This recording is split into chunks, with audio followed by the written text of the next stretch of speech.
La gestion à la genevoise, pas étonnant que ça dysfonctionne à plein régime dans votre canton. Non mais tous pourris là-bas, vraiment, voilà un petit florilège des réflexions entendues ces derniers temps parmi mes connaissances à Zurich, à Neuchâtel, en Vaud et même en Valais, c'est dire. C'est vrai qu'entre les surfacturations des services industriels, 22 millions tout de même de la belle industrie, les attributions de mandats et les embauches à l'État et à la ville, de potes, de pères et de fils, on est en droit de se demander s'ils sont tous bien sains d'esprit et de gestion, ceux qui gouvernent au bout du lac. Est-ce que le népotisme et le copinage sont devenus une AOC locale, au même titre que le Sekeleno et le Cardon? La question, eh bien, on se la pose ce soir dans ce point spécial dimanche. Bienvenue à toutes et tous sur Léman Bleu.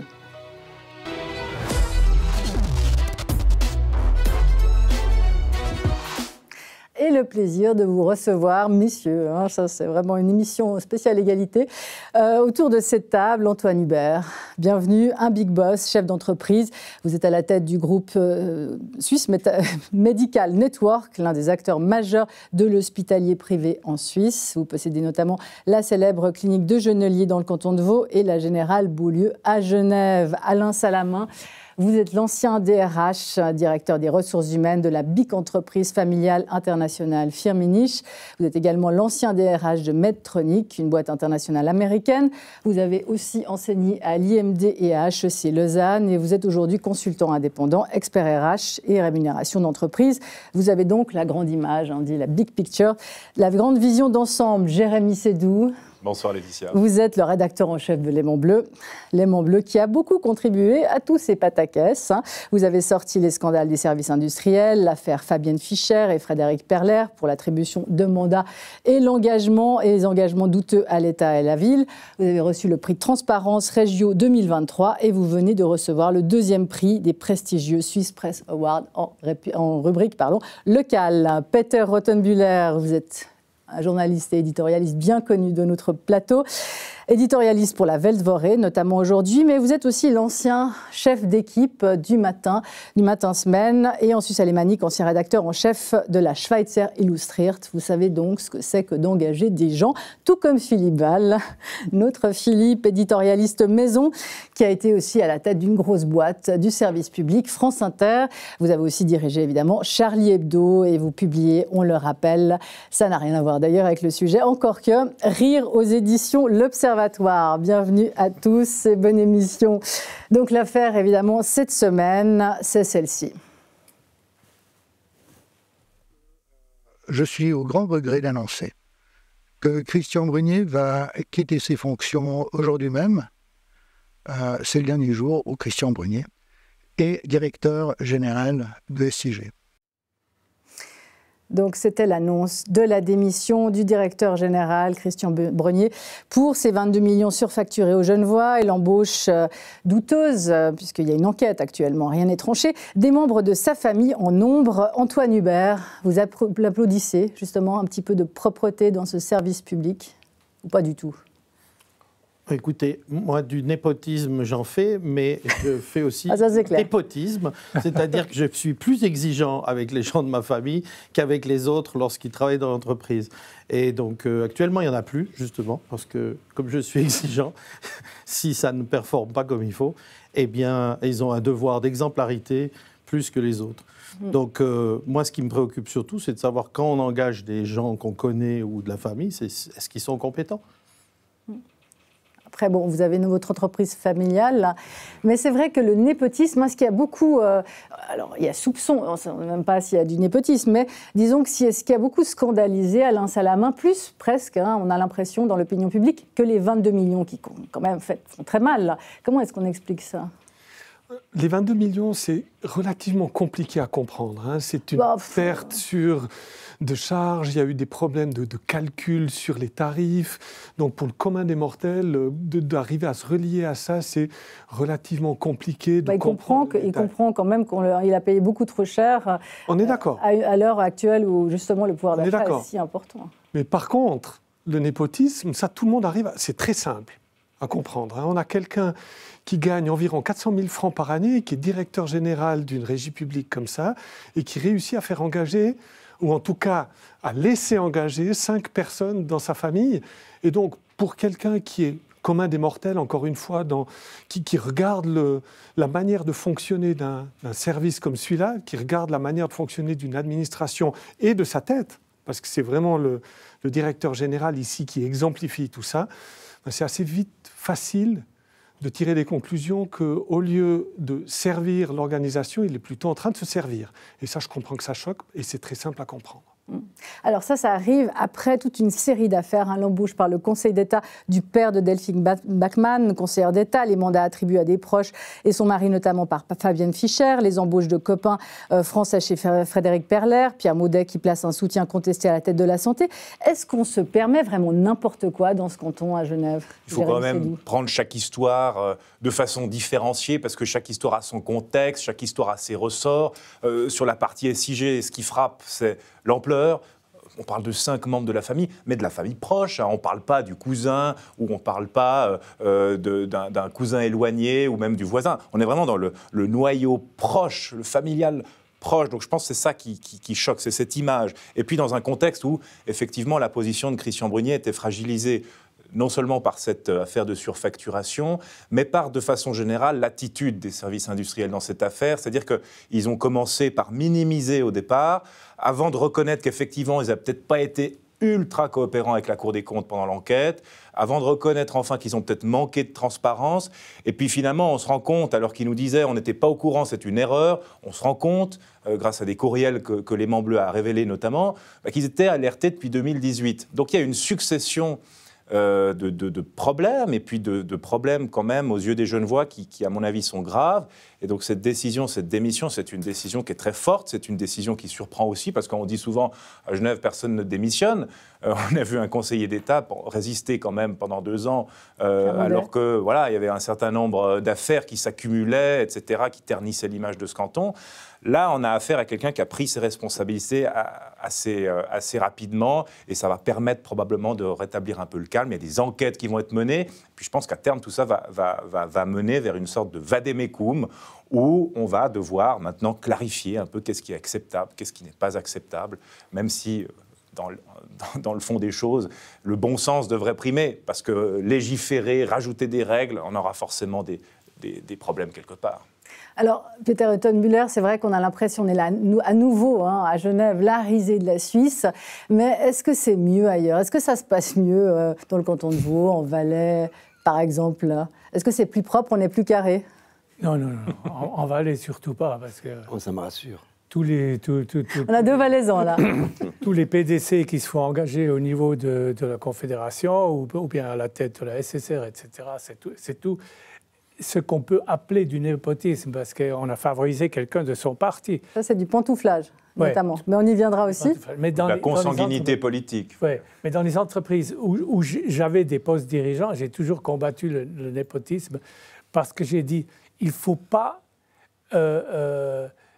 provoquer l'impression qu'il y a du népotisme. Parce que dès qu'il y a l'impression qu'on a favorisé quelqu'un parce que c'est un membre de la famille ou de la famille de sa femme ou de son copain, vous êtes continuellement sous surveillance de vos collaborateurs, et puis il va être bouffé vivant. Parce qu'il ne faut vraiment pas faire ça à ses amis, d'engager quelqu'un juste parce qu'il est le fils d'un ami. Quand un ami m'a demandé d'engager, par exemple, il y a un boss d'une agence de publicité qui m'a dit « Ma fille aimerait bien venir travailler chez toi. Est-ce que tu peux la prendre, tu peux la prendre en stage ?» J'ai dit « Oui, qu'elle vienne en stage 3 mois. Je ne lui parlerai pas, elle n'aura pas de salaire. Si après 3 mois, mon équipe me dit « Tu dois la garder », on l'engage. C'est comme ça que j'ai toujours procédé. Mais parce que sinon, c'est mes collaborateurs qui vont me tuer. Okay. Mais je ne vous demandais pas tout de suite de vous justifier, Peter Hutton-Müller, mais de nous dire justement pourquoi ailleurs, finalement, ce népotisme, s'il existe, il ne sort pas. Il sort tout le temps au niveau fédéral. Notre ministre des Armées, elle a engagé un parent de sa meilleure collaboratrice, et c'est dans tous les journaux. À Zurich, dès qu'il y a un cas comme aux SIG, c'est dans la presse. Et c'est pour ça qu'on fait attention. On fait très attention. Et tout finit par se savoir. Tout finit par se savoir. Mais tout le monde se tient. Oui. Et puis, il ne faut même pas donner l'impression d'avoir du népotisme, parce qu'on peut bien dire tout a été correct sur le plan légal. C'est égal.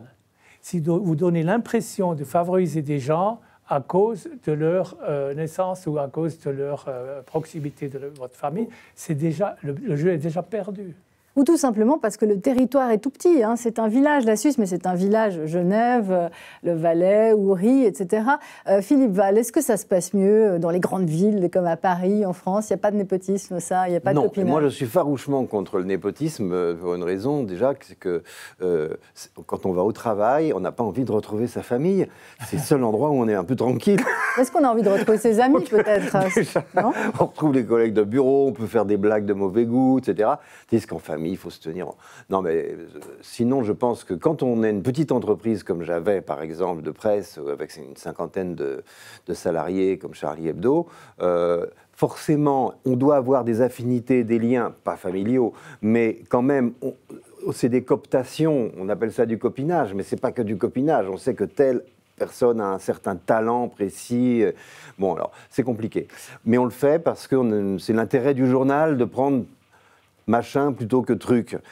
Tandis que quand on est dans une entreprise publique, comme j'étais à Radio France, là, à compétence égale, il ne faut jamais prendre quelqu'un de proche, évidemment. Ouais. Jamais. Il faut toujours, parce que, pour les raisons dont parle Peter. Et même pas forcément à compétence égale. Oui. Il faut, je pense, éviter d'engager sa propre famille. Ah, non, et la nuance que vous mettez entre le privé et le public, elle est fondamentale. Elle est fondamentale. Dans ces affaires. Elle est fondamentale, parce qu'on a le droit d'avoir une entreprise familiale. Bon, oui, enfin, c'est même des fois l'objectif, une entreprise familiale, la transmission, etc. Enfin, c'est des valeurs.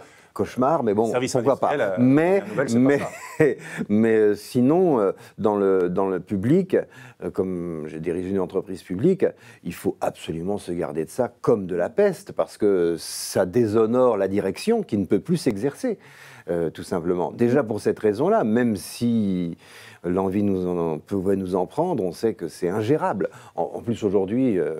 tout se sait à toute vitesse. Alors, Robert Kramer, le président des SIG, disait justement c'est pas illégal. Quels sont les devoirs légaux, enfin les devoirs peut-être tout court des entreprises, des entités publiques? C'est pas illégal et je trouve que c'est particulièrement intéressant ce statut parce qu'on n'a pas de prescriptions juridiques qui vont encadrer les actions et qui vont obliger les entreprises à se mouvoir dans une direction. Donc on a une espèce de vide, parce qu'on n'a pas de règles juridiques, et donc ça permet aux entreprises de combler ce vide, ou alors, comme c'est probablement le cas dans les SIG, de ne pas avoir de règles, de ne pas combler le vide en tant qu'institution, et de laisser les individus le faire. Et ça, pour moi, c'est particulièrement intéressant parce que c'est un révélateur de qui on est en tant qu'institution d'un point de vue des valeurs, d'un point de vue de la gouvernance. On n'a pas de règles, donc on les crée nous-mêmes ou on ne les crée pas. Et si on ne les crée pas, c'est les individus, à travers leurs pratiques, qui vont les créer. Et ça, c'est problématique parce que si on regarde autant Robert Kramer que... Alors, on n'a pas entendu M. Burnier, hein, mais pour moi, c'est des illustrations d'un syndrome de glaucome moral. Attendez, alors on va écouter Robert Kramer, je vous laisse réagir à ça. Okay, ouais. C'était hier dans Forum. Ce qui serait très grave, voyez-vous, c'est s'il devait s'avérer qu'à un moment donné ou à un autre, Christian Brunier a fait pression pour qu'on engage quelqu'un. Oui. Si ce n'est pas le cas, ma foi, il y a 1700 collaborateurs, il n'y a pas une interdiction professionnelle tout de même pour les proches de l'un ou de l'autre de pouvoir postuler dans l'entreprise. Oui. Mais 1700 collaborateurs, c'est vrai qu'ils ont peu de chances de se croiser, non? Non, mais alors c'est exactement le point. Pour moi, c'est vraiment l'illustration de ce que j'appelle le glaucome moral. Donc le glaucome, obstruction du champ de vision, on sait qu'il y a des parties de ce qu'on voit qu'on a de la peine à saisir. Et d'un point de vue moral, si vous mettez les normes devant vous, les normes éthiques, les principes moraux, il y a des personnes, et je dirais a priori, la personne qu'on vient d'entendre, elle en fait partie, parce que si on lui demande, OK, le directeur général n'est pas intervenu pour engager ses membres de la famille. Et donc, il y a 1700 personnes, on ne peut pas empêcher les gens d'être engagés. Ça veut dire, pour moi, que quand il regarde dans cette direction népotisme, engager des gens de la famille, il ne comprend pas. Il ne voit pas qu'il y a un problème. Pour lui, et pour le directeur général, ce n'est pas un problème, ce n'est pas un souci. Et ça, pour moi, c'est révélateur. C'est révélateur pourquoi? Parce que ce n'est pas quelque chose, ce n'est pas des principes que l'on peut développer chez quelqu'un. c'est pour moi des principes, si on revient à tout ce qui est RH, à tout ce qui est sélection, c'est des valeurs personnelles que l'on a ou que l'on n'a pas. Et quand au sommet de l'organisation, un directeur général et un président du conseil d'administration parlent comme ça, en disant en gros, c'est pas un problème, eh ben pour moi, c'est justement le problème. Oui, absolument. Et puis, on a vu maintenant, il a parlé à Forum, la radio-télévision romande, c'est une entreprise monopolistique. Il n'y a qu'une seule radio et télévision publique. Et moi, j'ai connu un peu les gens de la radio et de la télévision romande. Aujourd'hui, il y a énormément de fils et de filles qui sont à l'antenne, à la télévision romande. S'ils font leurs preuves... Nos anciens collègues, d'ailleurs. Ils ont sûrement eu des vitamines pour rentrer, mais s'ils font leurs preuves, c'est bon. Il y a l'exemple Duhamel en France. La famille Duhamel, c'est des grands des médias. Des grandes dynasties. Il y a un jeune Duhamel qui actuellement fait carrière...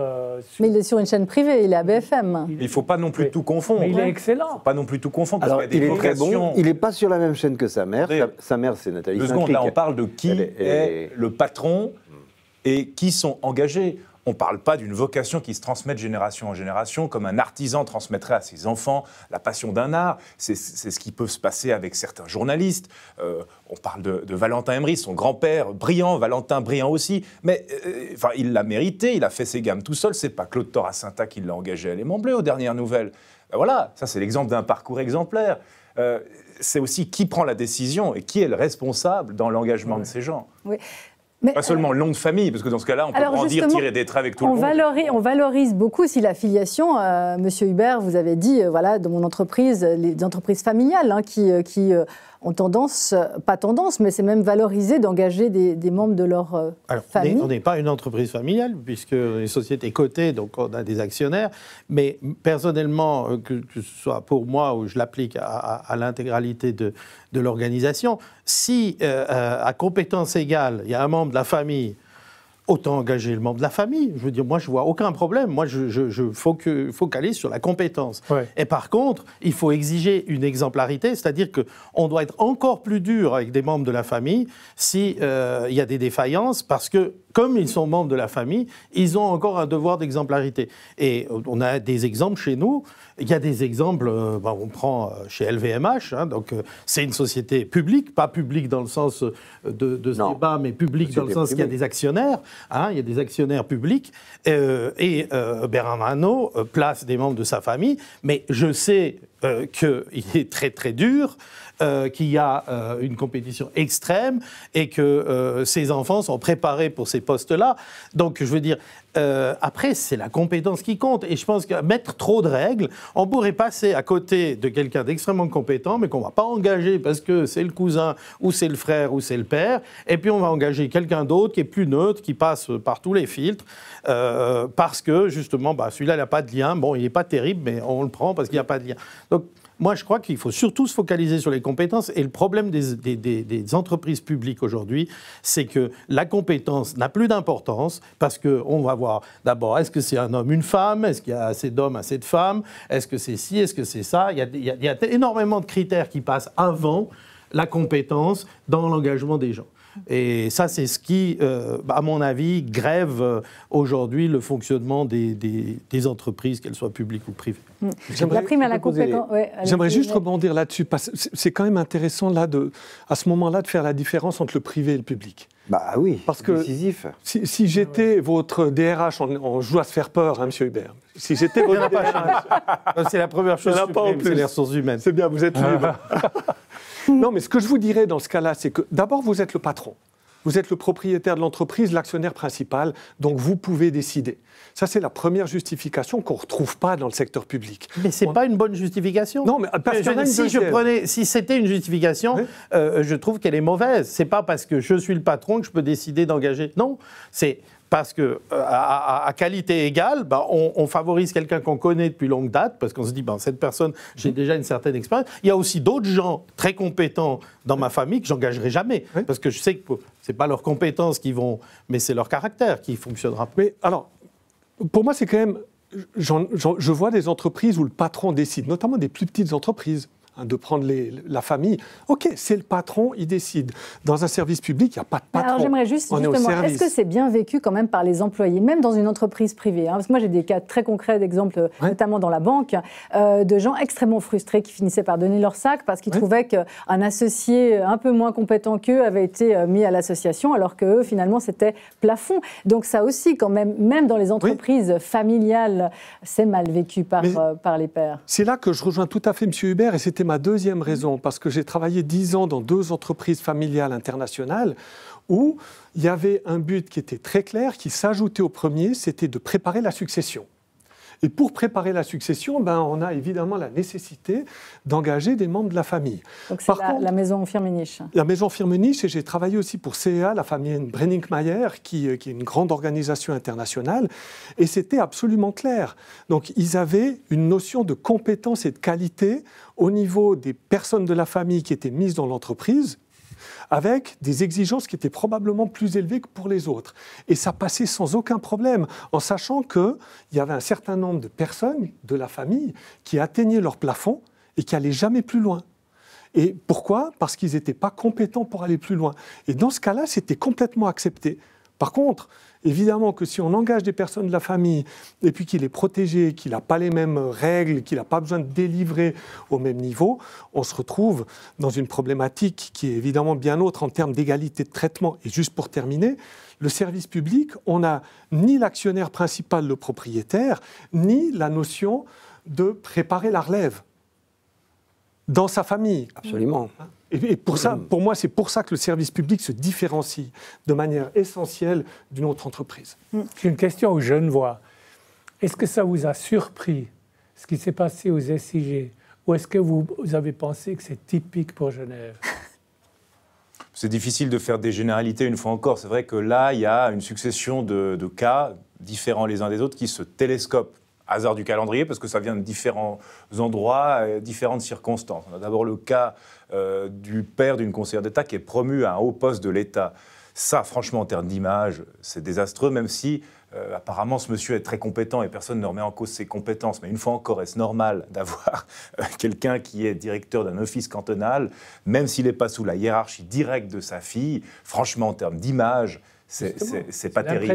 Et à mon avis, dans cette affaire-là, ce monsieur aurait été bien inspiré de ne pas postuler, parce qu'une fois qu'il avait postulé, tout le monde s'est retrouvé un petit peu désemparé, parce qu'on n'allait pas non plus lui dire de s'en aller, parce qu'on aurait dit « Ah, c'est un traitement de défaveur ». Bon, ça, c'est la première affaire. Deuxième affaire, c'est l'affaire en ville de Genève, dans le département de Mme Perler, où là, manifestement, il y a un certain nombre d'entorses aux règles. C'est qu'on a trompé, il y a eu des boîtes aux lettres qui ont été annoncées, qui n'étaient pas les vraies adresses, il y a eu un vrai copinage de Parisiens qui sont venus, ce qu'on appelle les eurofrontaliers à Genève, où on commençait à engager ses amis de Paris, parce que bon, il y avait des gens qui venaient de cette filière-là, et puis c'était un joyeux bazar, et puis la magistrate a à tout le moins pas eu connaissance de ces cas-là, tout au plus à couvert ou à cautionner. Et puis là, ce troisième cas au SIG, c'est quelque chose de totalement différent. C'est un certain nombre d'engagements, effectivement, de proches, dans un contexte où, à mon sens, ce qui est quand même beaucoup plus grave, c'est l'histoire de la surfacturation, c'est l'histoire des éléments qui ont été cachés aux Genevois, et peut-être que cet élément-là est en quelque sorte la goutte d'eau, et probablement qu'on ne serait peut-être pas autour de cette table à parler de la démission de Christian Brunier s'il n'y avait pas eu ce passif autour de la surfacturation, qui est le vrai cas, à mon avis, important. Oui. Mais il y a la question aussi du copinage, enfin du pantouflage en politique. D'ailleurs, Christian Brunier, l'interrogation, c'est pourquoi il était engagé à la tête des SIG. Enfin, je veux dire, il était ancien président du Parti socialiste, député. Après, il était déjà au SIG. Mais est-ce que ça fait des compétences, Peter Rottenbuehler, ça fait des compétences pour diriger une boîte comme les SIG? Il y a d'autres exemples. Le pantouflage, c'est vraiment une tradition suisse. Laetitia, Christian Brunier a fait toute sa carrière au SIG. Il a fait son CFC, donc c'est en quelque sorte l'exemple de la méritocratie. Après, bon, il se trouve qu'il était président du Parti socialiste et puis qu'il se retrouve à la tête de la régie. Mais ça sème le doute, parce que les cas de pantouflage sont nombreux en Suisse. C'est même une culture locale. Je veux dire, Christian Levrat qui est à la tête de la Poste, Doris Letarte, tout parti confondu. Ça, c'est aussi un vrai problème. On nomme des gens, justement, qui n'ont pas forcément les compétences, mais qui ont fait une carrière politique. Peter Rottenbuehler. Ils doivent assurer. Une fois qu'ils sont nommés, ils doivent assurer. Si vous êtes bombardé président des CFF et puis que vous n'assurez pas, vous êtes vite éliminé. En Suisse, on vire aussi les gens, donc ils ne restent pas à vie. Et donc tous ces cas qu'on connaît de grands socialistes, de grands PDC, ils ont quand même assuré. Même l'actuel président de la SSR, le Valaisan, Jinnah, peut-être c'est mieux qu'il n'assure pas trop à ce poste. Pourquoi? Oui, parce que s'il voulait faire des choses, on l'empêcherait peut-être. Mais il y a un problème, c'est que quand vous êtes marié, vous avez un poste important, votre femme, elle est grillée pour tous les postes qui sont dans la même entreprise.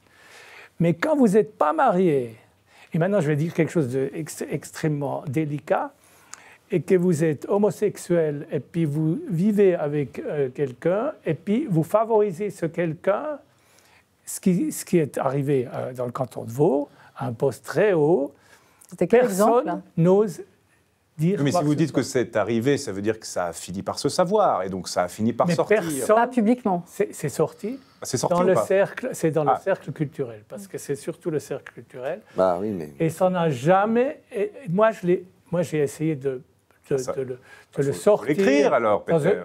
Faire votre boulot. Et ma rédactrice en chef m'a censuré. C'est la seule fois où j'ai été censuré. Elle a dit, écoute... Bon, alors on vous engage. On vous engage à l'aimant bleu. Oui, non, ça c'est la seule fois. Non, mais dans le milieu culturel, moi je ne veux pas... mais le milieu culturel, c'est clair. Je ne suis pas homophobe, je ne suis rien du tout de tout ça, mais dans le milieu culturel, on se passe des jobs parce qu'on est du même orchestre. Et dans quel milieu on ne se passe pas des jobs Ça ne concerne pas que les homos, ça concerne tout le monde. Mais dans le milieu culturel, il y a des gens hétéros qui filent aussi des choses à leurs copines. Comme à l'Église. L'Église catholique, si vous êtes homo, vous venez plus vite cardinal que si vous n'êtes pas homo. Oui. Ah, ça c'est sûr. Enfin, c'est sûr. Non. Pas aller... Pas les regarder. Mais d'ailleurs, rien contre les homos. Hein. Philippe Val, oui. C'est un frère qui sont homos. Quelle différence y a-t-il entre copinage et réseautage, qui est une chose qui est très valorisée, le réseautage. Alors, le problème, c'est qu'on ne peut pas imaginer que fonctionne un milieu politique sans réseau. Parce que c'est son âme au milieu politique. Voilà. Donc, on emploie un mot péjoratif pour quelque chose qui est nécessaire.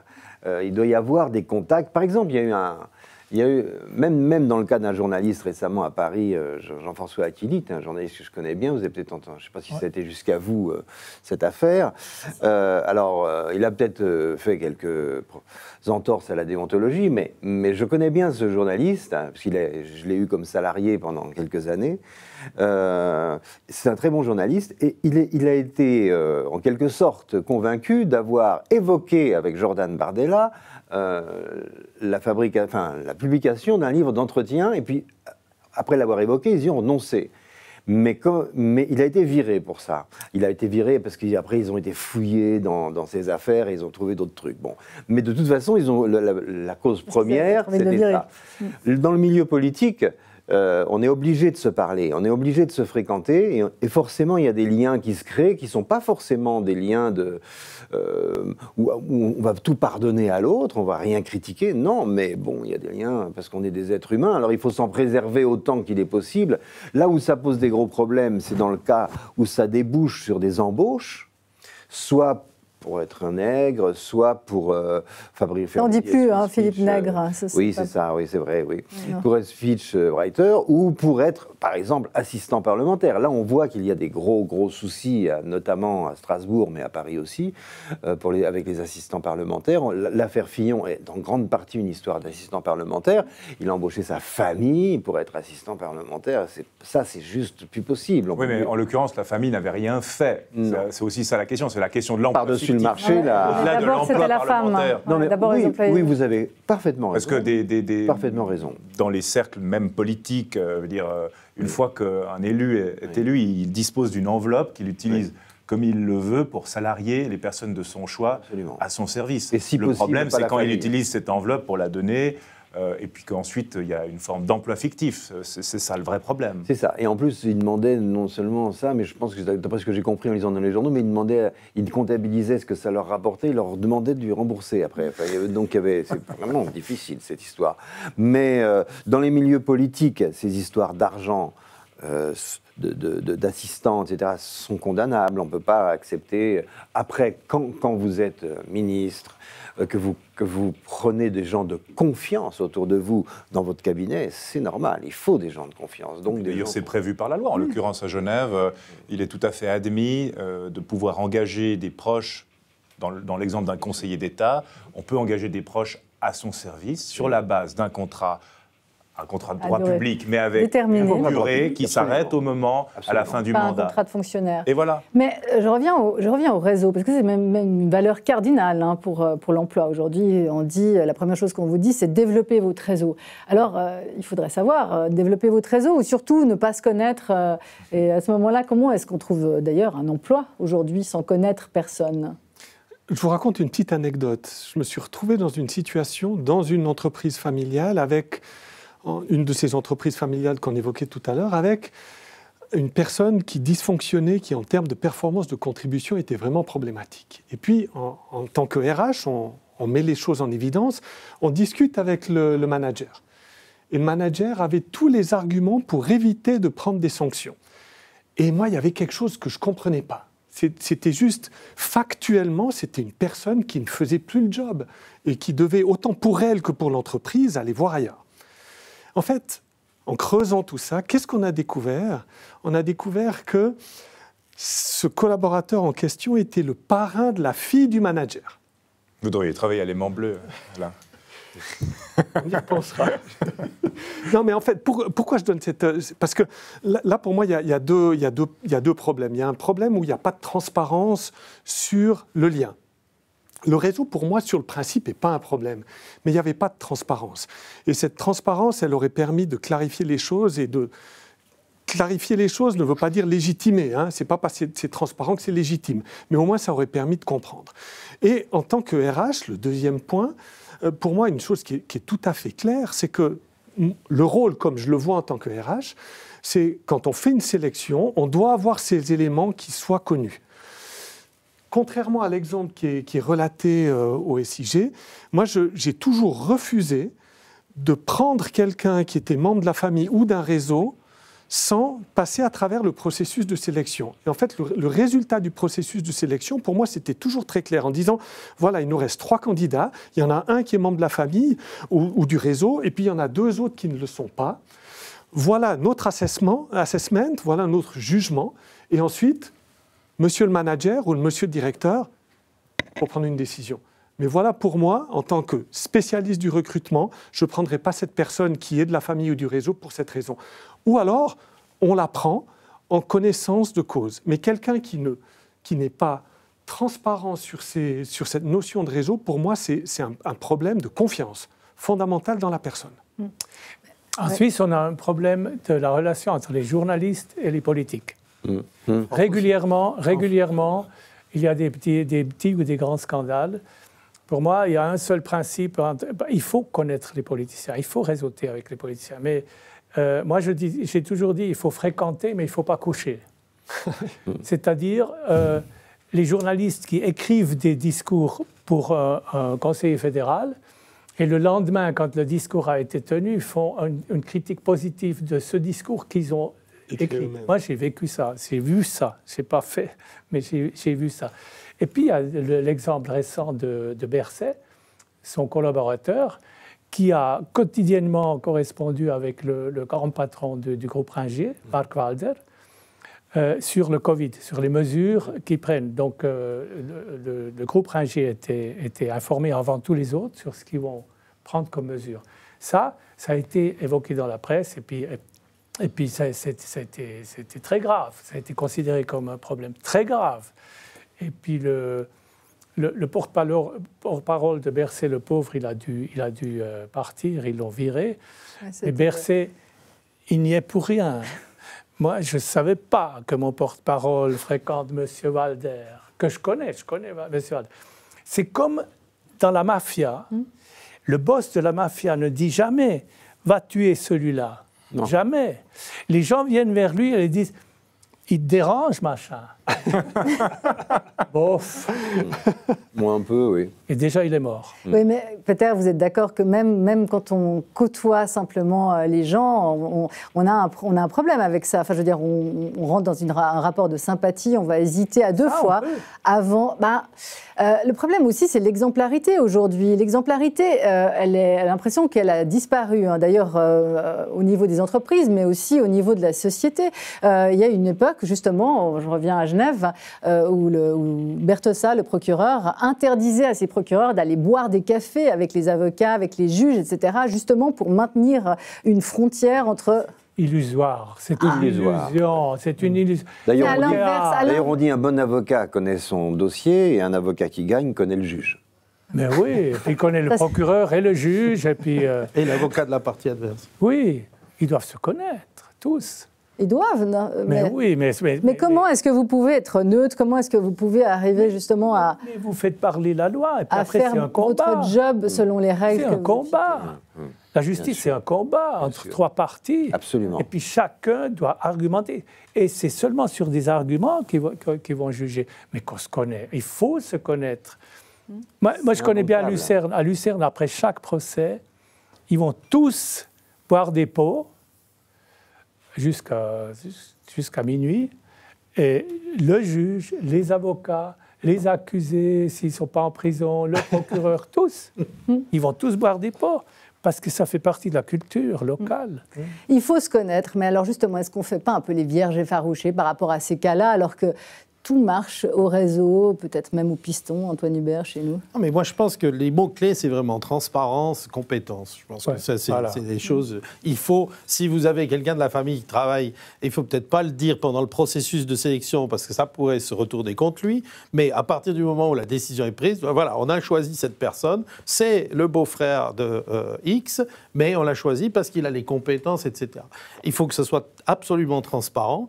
Et puis, je pense qu'on ne peut pas empêcher l'homme, c'est un animal social, donc, parce que sinon on interdit les partis politiques aussi, parce que par définition, vous adhérez à un parti politique, vous rentrez dans une famille, donc après, Doris Le Tartre, vous avez écrit Christian Levrat, etc., mais Christian Levrat, ça semble bien se passer. Moi, j'ai des relations, surtout avec le CEO de la Poste. Il ne se plaint pas de son président. Donc les administrés sont contents.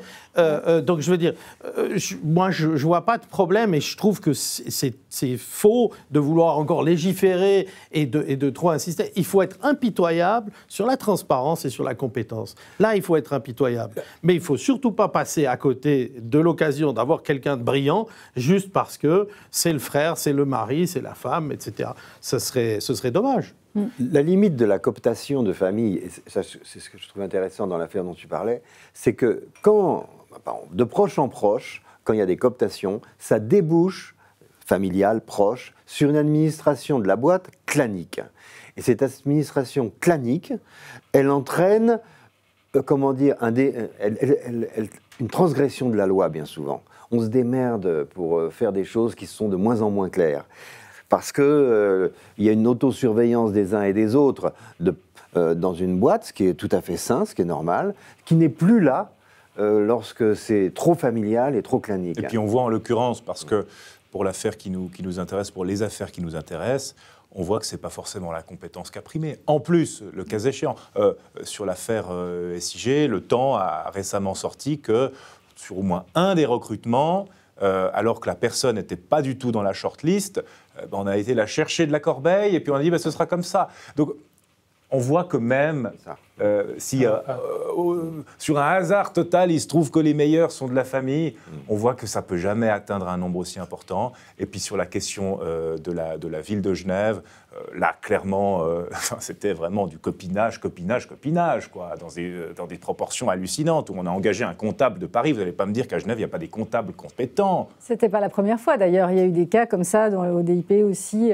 des gens qu'on engageait de Strasbourg. Ça pose quand même la question aussi des DRH, qui on met à ces postes clés, parce que si vous mettez un DRH français, d'ailleurs, dans les postes clés à l'État, il va savoir lire des CV français, il ne saura pas lire des CV genevois, ça ne sera pas forcément du copinage, mais simplement il va favoriser ceux qui connaissent. Si je parle de ma conception du poste de DRH, on avait une petite discussion avant plateau et je répondais à Peter en disant on a le DRH qu'on mérite.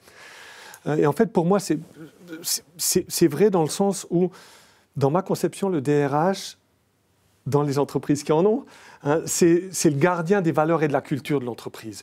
C'est lui qui doit pouvoir aller vers Antoine et puis lui dire « Antoine, t'es sûr que t'es pas en train de faire une connerie ici en engageant cette personne, en faisant ça ?» D'avoir quelqu'un qui ait une liberté de parole et qui soit le gardien d'un certain nombre d'éléments. Il n'aura pas raison sur tout, c'est pas lui qui prend les décisions, mais s'il n'y a pas dans l'entreprise un rôle comme celui-là, alors ça peut être le DRH, ça peut être autre chose aussi, moi je l'ai vécu en tant que DRH, qui est le gardien du temple de ses valeurs et de dire « Attention, ici on est en train de franchir la limite », eh ben, à ce moment-là, on a un garde-fou, on a un aspect de diversité de pensée qu'on n'a pas encore évoqué. Une alerte aussi. Une alerte, parce que le problème... Qui lance les alertes, à un moment donné, c'est peut-être aussi ça le point. C'est que dans le cas, par exemple, du père Bachmann, on savait depuis des semaines et des semaines que ce père était dans les tuyaux. Donc on recevait la presse un certain nombre d'informations de gens qui étaient complètement hallucinés de ce qui était en train de se passer. Quand un beau mercredi matin, la fumée blanche sort de la cheminée de la Tour Baudet et qu'on nous annonce la nomination d'un certain monsieur Bachmann, mais qu'on ne dit pas aux Genevois, c'est le père de Delphine Bachmann et nous l'avons choisi pour cette raison, c'est Léman Bleu qui annonce aux Genevois que c'est le père de Delphine Bachmann qui est engagé, puis ensuite tout le monde s'y met, puis ensuite c'est communication de crise, bon, qu'est-ce qu'on va bien pouvoir leur dire je veux dire, à un moment donné, ça se prépare aussi, la transparence, c'est aussi au moment de la nomination, puis c'est au moment de l'engagement, puis on est prêt à expliquer aux Genevois et aux gens pourquoi on a fait ce choix, et puis pas après coup en disant on a respecté la loi, les procédures ont été respectées, c'est pas ça qu'on veut entendre. Il y a un népotisme dont on ne parle pas, je m'excuse, mais qui est important, mais qui est sous la responsabilité, bien en dessous de la responsabilité du patron. Dans les entreprises publiques, c'est le népotisme syndical. Et non, mais c'est vraiment important, ça a des conséquences vachement graves. Par exemple, on imagine une rédaction où 2 délégués syndicaux ont beaucoup de pouvoir, d'influence, et font peur au directeur, ce qui est presque une généralité, font peur au directeur de rédaction. C'est du vécu, Philippe. Oui, et moi je n'étais pas directeur de rédaction, mais je nommais les directeurs de rédaction. Mais j'ai vu ça, que 2 personnes, dans une rédaction de 120 personnes, décident de qui est embauché, de qui ne sera pas embauché. Et ce qui, au bout d'un certain temps, colore incroyablement la rédaction. On se retrouve avec... Vous voyez, et ça, c'est vrai dans les journaux, mais c'est vrai pas dans... Pas en Suisse. Mais ça s'appelle, Philippe, les guerres de pouvoir. Ah oui, ça c'est typiquement français. Français, italien. Mais bon, et autrichien. Non, mais à Léman Bleu, personne n'est délégué syndical à la rédaction. On n'a pas de syndicat. Et n'impose ses vues. Non, mais on a une boîte pas une généralité, mais c'est quelque chose qui existe.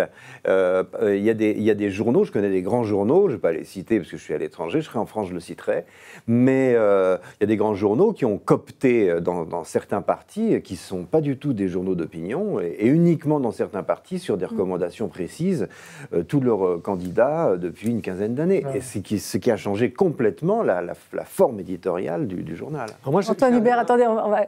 C'est juste une petite réaction rapide par rapport à ça. Parce que pour moi, cette notion de cooptation, elle a quand même un grand risque. C'est qu'on ait une unité de pensée.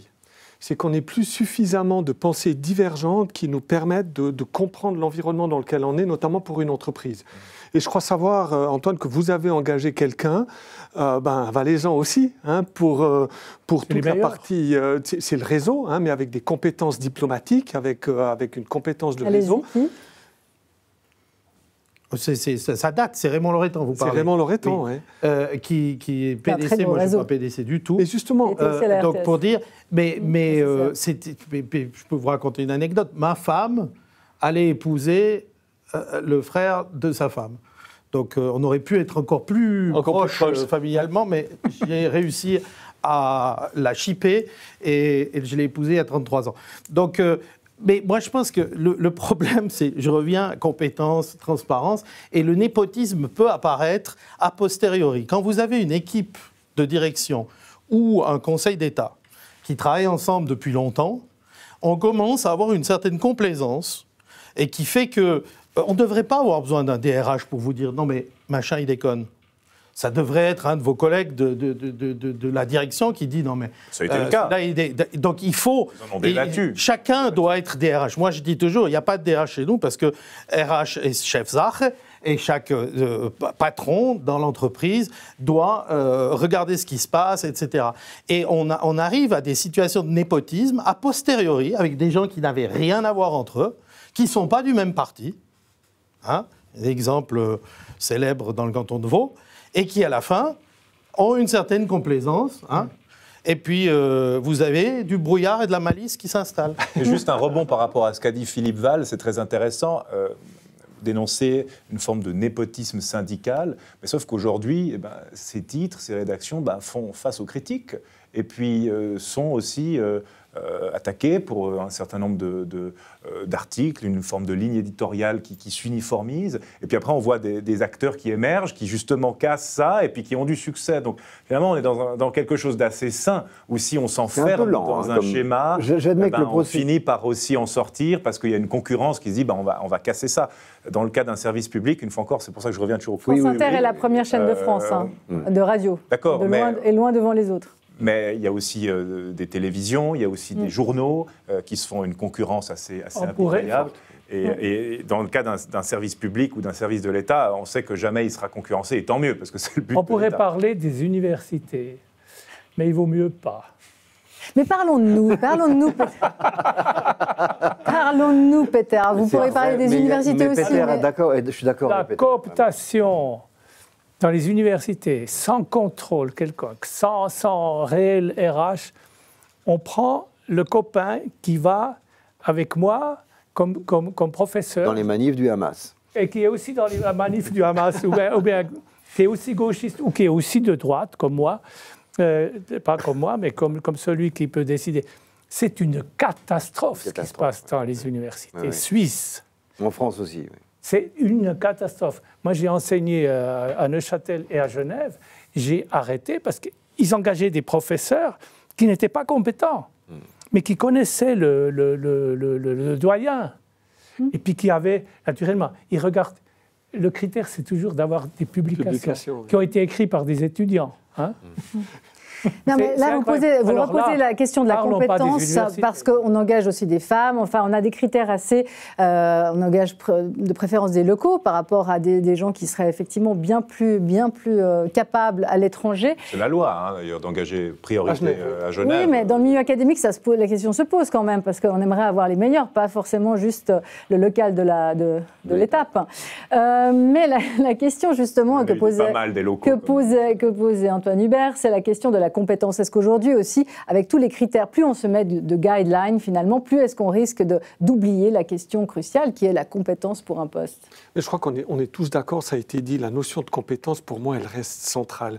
Si on veut avoir un minimum de perception d'équité de traitement, on doit avoir cette compétence qui reste au centre. Et cette compétence, d'ailleurs, elle peut évoluer dans le temps, parce qu'on peut avoir très bien quelqu'un qui est compétent à un moment donné quand on l'engage, et qui est membre de la famille, et puis ça ne se développe pas comme on voudrait, et à un moment donné, il faut décider. Et dans ces entreprises dont on a parlé, il y avait des décisions qui étaient prises. Donc, pour moi, la compétence, elle doit rester. Si, je suis aussi, alors, mis à part ça, je suis aussi un des experts du Bureau fédéral de l'égalité sur tout ce qui est égalité salariale. Et se pose la question de savoir qu'est-ce qu'on fait avec des quotas de femmes, par exemple. Comme ce soir, on a des quotas. Est-ce qu'il faut avoir des quotas de femmes ou pas? Pour moi, c'est une question difficile, parce que d'un côté, si on veut faire avancer les choses et puis qu'on ne veut pas prendre 40 ans, peut-être qu'il faut pousser un petit peu. Mais d'un autre côté, je ne pense pas qu'on rend service à quelqu'un de l'engager pour un autre critère que la compétence, simplement parce qu'il coche une case ailleurs. Et donc, ce n'est pas nécessairement toujours facile. Comme disait François Giroud, quand il y aura autant de femmes incompétentes que d'hommes incompétents au poste, il y aura vraiment l'égalité. Mais maintenant, il nous reste assez peu de temps. J'aimerais quand même qu'on se regarde un peu, parce que, alors, à Paris, c'est pas différent non plus. Tout marche, beaucoup marche au réseau. L'autre mot pour dire copinage, au piston, on sait que pour avoir un appartement, pour avoir un job, c'est mieux de connaître des gens. Est-ce qu'on n'est pas complètement, justement, un peu faucheton sur ces questions-là? Qui parmi nous, n'a pas jamais faire passer le piston et puis est passé avant quelqu'un d'autre? Mais c'est une question de mesure, je pense aussi. Parce qu'évidemment. Ah, oui. Moi, j'ai jamais été pistonné. C'est ça. Non, mais c'est une question. J'ai jamais été pistonné, moi. Jamais. C'est pour ça que j'ai dû me mettre à mon compte. Vous avez des cliniques. Forcément, pour voir un médecin, vous n'avez pas besoin de copains. Non, mais pour arriver à faire du business et être au niveau d'Antoine Hubert. C'est bien d'avoir des copains. Des fois. Oui, appelez-moi. Voilà. Oui, bah voilà. Et voilà. Non, mais pour obtenir. Non, mais c'est une question de mesure. Et puis évidemment, on est une petite ville, donc on se connaît, on se parle, on se fréquente. Et puis je pense que c'est aussi dans la nature humaine d'être agréable avec les gens. Mais pas faire forcément des coups de main par derrière ou quoi, mais de se dire, voilà, est-ce qu'on peut débloquer cette situation? C'est aussi dans l'intérêt des fois général que un certain nombre de choses entre une entreprise privée et puis un acteur public se règlent un peu comme ça pour accélérer les choses, mais tout ça dans l'intérêt général, pas pour, une fois encore, se servir et donner l'impression qu'en fait, on n'en fait pas profiter. Quand vous êtes pistonné dans une régie, c'est pas pour l'intérêt général, c'est pour votre intérêt. Enfin, vous passez devant quelqu'un d'autre, même devant beaucoup d'autres. Là aussi, j'ai une petite anecdote, parce que je mangeais il y a 10 jours avec un collègue consultant en RH qui avait un de ses enfants qui était en recherche d'emploi. Et puis, il cherchait dans un domaine particulier et il a appelé une de ses connaissances qui était DRH dans une entreprise, mais il lui a dit quelque chose de très simple. Est-ce que tu peux juste le voir? C'est tout. En disant très clairement, je ne veux pas que tu l'engages parce que c'est mon fils, je veux juste... Est-ce que tu peux juste le voir? Alors, c'est du pistonnage parce qu'il ouvre la porte, et puis la porte n'était pas nécessairement ouverte, mais ensuite, on revient dans cette logique de compétence et de transparence. Là, c'est transparent, on sait le fils ou la fille de qui c'est. Et puis ensuite, on a une évaluation de la personne, de ses compétences versus d'autres candidats, et on prend une décision de manière tout à fait libre. Ça me fait penser au sketch des inconnus, le bon chasseur, le mauvais chasseur, c'est pas complètement clair. Pour conclure cette émission, justement, est-ce qu'on peut se dire aussi, tiens, Philippe Ball, vous donnerez le mot de la fin, est-ce qu'on peut se dire aussi que c'est très humain quand même le copinage, puis qu'en même temps, on doit s'empêcher, comme dirait Camus? On doit s'empêcher et en même temps, on ne peut pas faire sans. Alors, c'est une question de mesure. Vraiment, je suis d'accord avec. Parce que si on avait une société absolument parfaite de ce point de vue-là, absolument parfaite, peut-être serait-elle invivable. Vous savez, une société, c'est comme une mécanique. S'il n'y a pas un peu de jeu, ça coince. Ça grippe, ça ne marche pas. Il faut ce jeu-là, pas trop, un peu, mais l'ennemi du bonheur, c'est quand même la pureté. Bon. Sans entre-gens, sans réseau, on ne réussit rien, Antoine Hubert. Non. On donnera un deuxième mot de la fin. De toute façon, comme je disais, l'homme est un animal social et on ne pourra jamais empêcher l'homme d'avoir des sentiments envers d'autres êtres humains. C'est la nature, de bienveillance ou de malveillance. Parce que les scandales de droite sont toujours levés par la gauche et les scandales de gauche sont toujours levés par la droite. Donc je veux dire, c'est la vie, c'est comme ça. Et lisez le livre de Philippe Rire. Là, il développe la théorie qu'on obtient les choses souvent par le charme. Et le charme est souvent plus important que ce qu'on a à dire. Vous êtes un type tellement charmant, je crois que c'est pour ça que vous avez ces cliniques. Exactement. Bien, voilà, cette leçon magistrale sur le copinage, le réseautage, les limites des uns et des autres, on voit assez flou. On vous remercie à tous. Antoine Hubert, Peter Rothenbuehler, Philippe Ball. On rappelle votre livre, effectivement, Rire, qui vient de paraître aux éditions L'Observatoire. Jérémy Sédou, et encore bravo.